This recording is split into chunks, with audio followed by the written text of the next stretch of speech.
This was my first Apple Watch, and this was my second.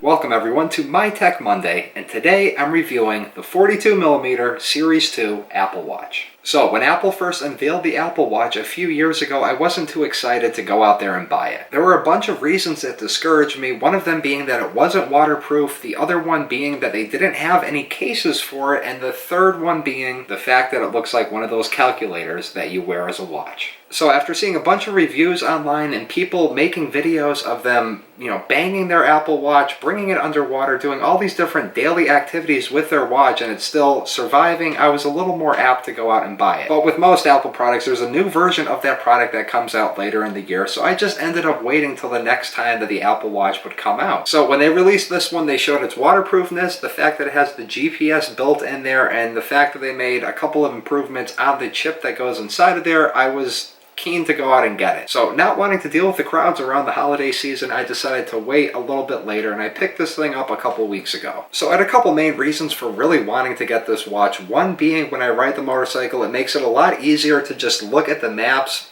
at a glance than having to look down at your cell phone. Like, I have a bag that has magnet mounts on it and it mounts onto the motorcycle tank, so you're automatically going to be moving your head down and taking your eyes off the road no matter how you have it positioned. I just feel that's a little bit safer than having to drop your head down all the way. And the second reason being that the iPhone 7 Plus is such a massive phone that it just makes it a lot easier if the thing's in your backpack than having to dig through and pull the phone out to just look at your watch and quickly reply to a text or anything of that nature. So like I said in the beginning, this is actually my second Apple Watch here. I got the first one, and when I went to charge it the first time, it only charged the thing up to like 62%. So the next day, after wearing it and wearing the battery down, I went to charge it again and it only got it to like 65%. And when I took the watch off the magnetic charging stand and put it back on, it continued to charge till it got to 100%. So another problem I had was one of the bands was actually really loose, the top one, and if you sat there and wiggled it, you could get the watch to slide out. And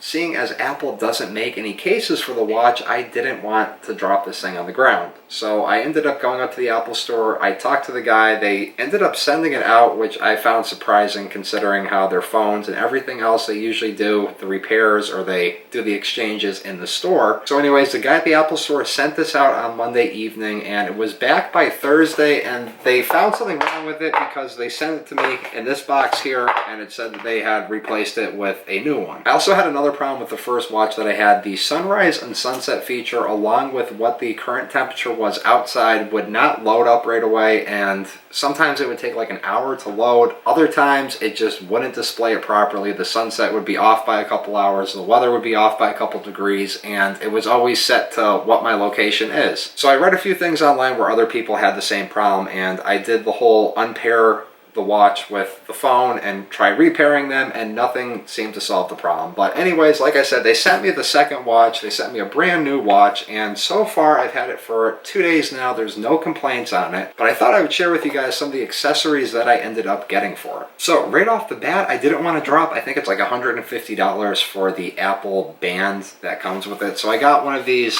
knockoff ones. It was like $13 on Amazon. Honestly, you can't really tell the difference between this and the real Maltese. Is it Maltese? Isn't that a dog? Well, whatever the type of band and loop is that Apple has, you can't really tell a difference with this thing. The magnet's pretty good on it. As you can see, it actually will hold a couple of different strands there. So it's got a decently strong magnet on here. I haven't accidentally had this unclip or anything.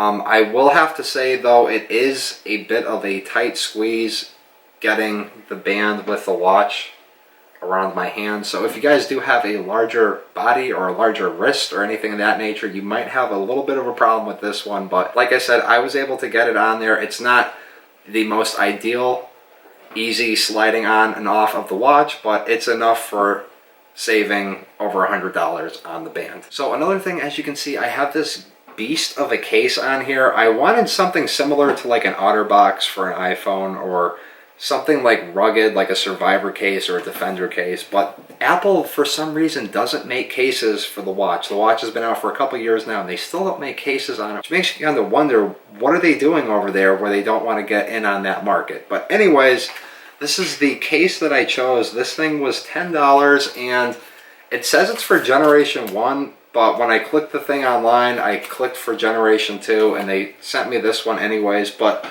there's no problems with it. It fits fine.